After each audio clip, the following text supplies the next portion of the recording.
When you consider the greatest investors of the late 20th century, it's hard to look past the legendary Charlie Munger. As the vice chairman of Berkshire Hathaway since 1978 and Warren Buffett's right-hand man for almost half a century, there are very few people that have the success and wisdom of a guy like Munger. And at 97 years old, his mind remains as sharp as ever, proven with the 2-hour interview he just blessed us with last week, talking about everything crazy that is going on in the stock market world in 2021. So YouTube, what is good? It's your boy Kobe back from another video. Hope you guys are doing well. Hope you guys are in good spirits wherever you're watching this. Today's video, we got another banger. We're going over Charlie Munger and the 2-hour interview that he had with Yahoo Finance.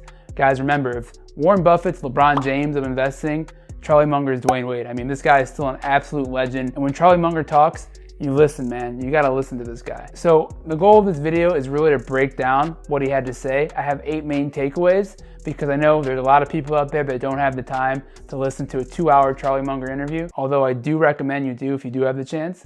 But this video is gonna be more like 15 minutes and it's gonna be really strong, just kind of the biggest points that I found from the interview, and I give my own thoughts on it after he speaks. If you guys enjoy the video, please make sure to drop a like, subscribe if you're new. Again, we're just starting out here. We're focusing on investing. I want to veer into some other content eventually, but we're going to make some of the best stock market content in the game. I can promise you that. And with that said, let's get right into takeaway number 1. I hope you guys enjoy. Let's get into it.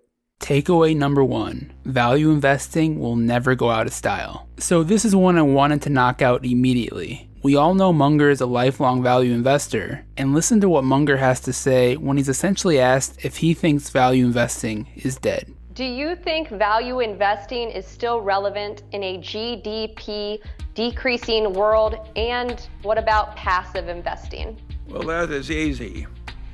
Value investing, the way I regard it, will never go out of style, because value investing, the way I conceive it, is always wanting to get more value than you pay for when you buy a stock. Some people think that value investing is you chase companies which have a lot of cash and earn a lousy business or something, but I don't define that as value investing. I think all good investing is value investing. It's just that some people look for values in strong companies and some look for values in weak companies.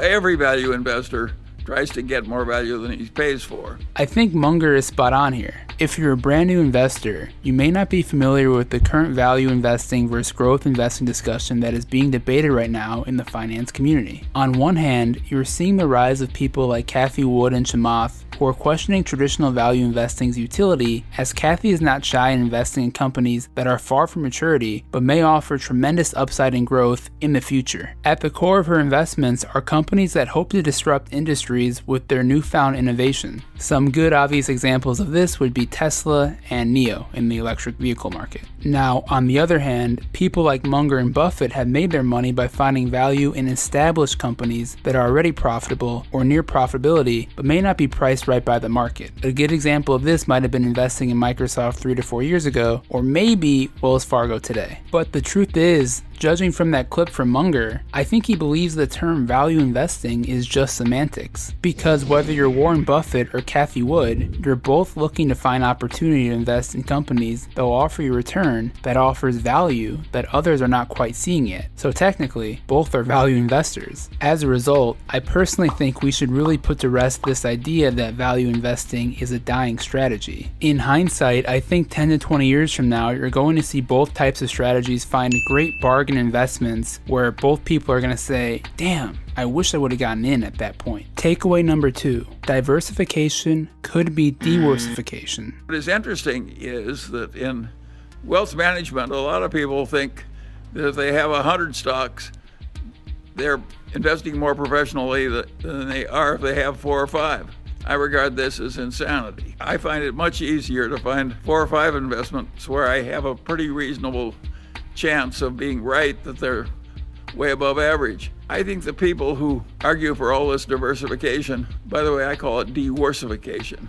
I'm way more comfortable owning 2 or 3 stocks which I think I know something about and where I think I have an advantage. This one kind of speaks for itself, but again, I completely agree. If you're an active investor, why invest in 100 companies when you can invest in a handful that you are most confident about and believe will bring you a strong return in the future? Don't get me wrong, index fund investing is fantastic and will always be a sizable portion of my own personal investment portfolio, but when it comes time for me to actually research and find companies that I want to invest in, I'm only looking to get into a few companies. Everyone's number is different, but right now I think I'm in 12 or 13 different businesses, and I haven't opened a new position since the start of 2021. Of course, that can change very quickly because, like Buffett and Munger always recommend, you know I got some cash on the side looking for another great deal to get into. Takeaway number 3, GameStop situation was a result of gamblers playing with the stock market. I don't think it should be a shock to anyone familiar with Charlie Munger that he wouldn't love this, but man, I didn't expect him to come down this hard on what happened with GameStop. Take a look at this. Dear Mr. Munger, please share your thoughts on the recent Wall Street Bets GameStop short squeeze.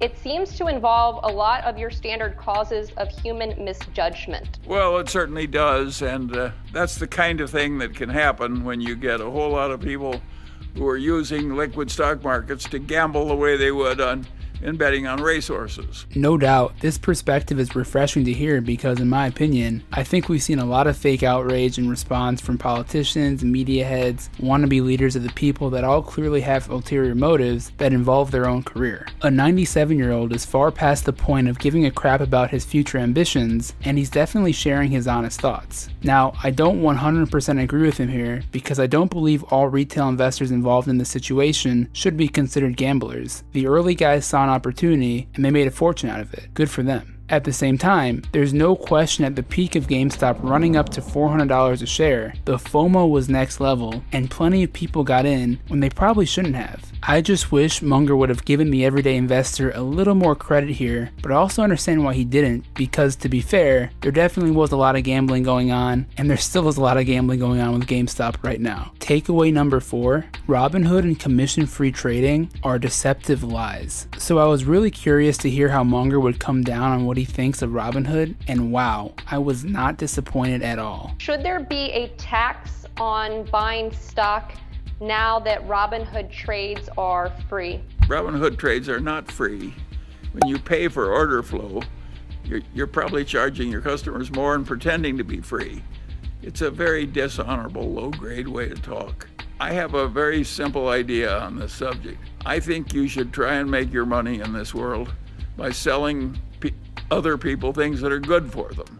And if you're selling them gambling services where you rake profits off the top, like many of these new brokers who specialize in luring the gamblers in, I think it's a dirty way to make money, and I think that we're crazy to allow it. Very interesting stuff. I think there's aspects I agree with and disagree with. While there's no question the commission-free trading label Robinhood offers is totally disingenuous, the labeling of Robinhood services to be only for gamblers might be a little dismissive of the growing investor base that is a result of companies like Robinhood. Again, not all people using Robinhood are gamblers, but rather are beginners just learning to invest for the first time. Remember, even a $2 to $3 commission per trade a few years ago was enough to lock out the majority of Americans from investing in the stock market. I have plenty of friends that got into investing through Robinhood's zero commission incentive. So I would argue Robinhood had true purpose beyond just sneaking revenue from payment order flow, proven by the fact that commission-free trading is now industry standard across all brokerage platforms. Takeaway number 5, China's system works for China, and their economic growth should be admired. For a man that lived his prime years through the height of the Cold War with the Soviet Union, I have to admit I was shocked to hear how complimentary he came off about China and their rise to power. You gotta listen to this. What can we do to increase knowledge, understanding, and appreciation of the Chinese civilization? Well, it's natural for people to think their own civilization and their own nation is better than everybody else. But everybody can't be better than everybody else. China's economic record among the big nations is the best that ever existed in the history of the world. A lot of people assume that free speech is required to have a booming economy as prescribed by Adam Smith. But the Chinese have proved you don't need free speech to have a wonderful economy. As a matter of fact, it's not clear to me that China would have done better if they'd copied every aspect of English civilization. I think they would have come out worse because their position was so dire and the poverty was so extreme, they needed very extreme methods, totalitarian methods, if you will, to get out of the fix they were in. So I think what China has done was probably right for China. Honestly, I'm not 100% sure what to think of this. While it is clear China is knocking on the door to become the world's largest economy in the next couple of years, and their turnaround is certainly nothing like we've ever seen before in recorded human history, I have to admit it is a bit unnerving knowing an economic and political system without free speech could be the biggest world influence moving deeper into the 21st century. I'm definitely no expert in China's history or geopolitics in general, and I understand Munger's point that difficult, extreme decisions needed to be made to lift so many people out of poverty, but rising US-China tensions along with basic questions of private property are going to continue to cloud the ability for foreign investors to confidently invest in Chinese companies. Simply put, in a world starved for economic growth, China's growing economy is kind of like Regina George from Mean Girls. Super hot, but not sure if you can trust in a long-term relationship. Don't worry, I'll show myself the door. Takeaway number 6. Bitcoin might replace gold, but it won't become a currency adopted by central banks. So Munger got asked the question of the future of banking, and of course Bitcoin came up. This is what he had to say. I do think that a properly run bank is a great contributor to civilization, and that the central banks of the world like controlling their own banking system and their own money supplies. So I don't think Bitcoin is going to end up the medium of exchange for the world. It's too volatile to serve well as a medium of exchange. And it's really kind of an artificial substitute for gold. And since I never buy any gold, I never buy any Bitcoin. And I recommend that other people follow my practice. Okay, also not a huge surprise here that Charlie does not think Bitcoin will take over as a world currency, but we know that's not the vision most people have anyways. He did mention he could see it as a replacement for gold, but since he doesn't hold any gold, he won't hold any Bitcoin. Yet, if Bitcoin is the replacement for gold and that happens to be true, then just off the market cap, we know Bitcoin still has a ton of room to grow from this current price. From my own personal perspective, Bitcoin to me right now is a bit too volatile to be considered a true store of value like gold, but it wouldn't surprise me if it went up to say 300k or if it went back down to 10k. I literally have no idea. Perhaps rising inflation in the coming years continues to make Bitcoin an attractive investment, but I'm also kind of neutral on this. I want you to notice though the disciplined approach by Munger that we can apply to our own investing. Bitcoin or gold is not the type of asset that he invests in, so he's not going to buy Bitcoin simply because the price is rising. I really agree with this, and it helps me in dealing with my own FOMO in this crazy environment. Even if Bitcoin were to 10x from this point forward, it's not really my type of investment, so I'm okay with watching it from the sidelines from here. Takeaway number 7, Munger not impressed at all with crazy SPAC Revolution. This was probably my favorite part of the entire interview. Here's what Munger had to say about the new SPAC wave taking over the stock market. What do you think of all of the SPACs and the promoters pushing them? Well, I don't participate at all, and I think the world would be better off without them. I think this kind of crazy speculation in enterprises not even found or picked out yet is a sign of an irritating bubble. It's just that the investment banking profession will sell shit as long as shit can be sold. I definitely agree with Charlie here, and I also love his abrupt pauses that make you know that he's done talking. When I see all these celebrities becoming sponsors of SPACs without even knowing what company they're getting into, it's a bit disappointing knowing how much of a money grab this is for the rich guys. I love Shaq as a basketball player, but I have no interest in investing in a SPAC, or any SPACs for that matter. If you guys don't know what a SPAC is, it is essentially companies going public without going through the typical IPO process. Historically, SPACs have not offered a great return, and outside of this crazy speculative bubble we're in, where a guy like Logan Paul can make $3 million selling crypto art, I don't foresee most of these SPACs succeeding long term. Takeaway number 8, stock market is going to end badly. Many observers see market behavior that reminds them of the dot-com bubble, wild speculation, endless SPACs and IPOs soaring on their first day of trading.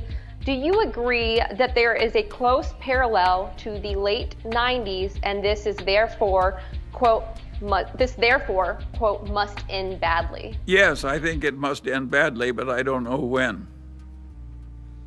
When a guy like Munger talks about stock market crashes, I'm going to shut up and listen, period. I know everyone has their opinion about a crash and if it will happen or if it won't happen, but very, very few people have the wisdom and experience of Charlie when it comes to understanding the stock market in the long term. By the way, he's not the only legendary investor that feels this way. Ray Dalio, Jeremy Grantham, and I would assume Warren Buffett, simply because of how close they are, all think that the stock market is very, very hot. What this means for me is I'm going to pile up some cash and prepare to take action if we do see a correction or even a crash in the near term. February showed us some vulnerability, and if interest rates continue to rise, the bets on growth in tech stocks could lose a little luster. I guess we'll just have to wait and see what March brings us. Anyways guys, that's the video. I hope you enjoyed. I hope you gained a little bit of value from this.